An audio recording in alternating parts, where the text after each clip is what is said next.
Imagine if you put all your money into one stock and it plummeted.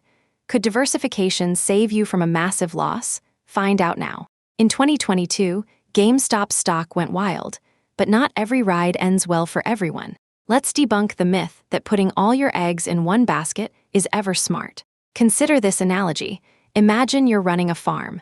You could bet everything on just one crop or spread it out among wheat, corn, and soybeans. Just like farming, when you diversify in investing, you're less likely to lose everything if one sector fails.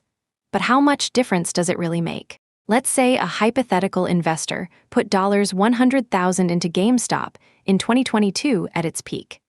Now, that same amount split evenly across 5 stable stocks would have resulted in a much smaller loss.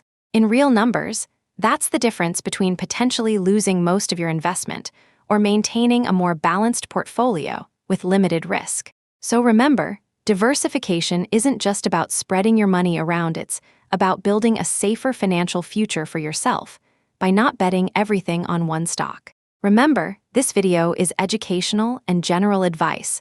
Only your unique financial situation might require personalized guidance from a professional advisor. Subscribe for more deep dives into money mechanics. Understand the system they never taught you in school.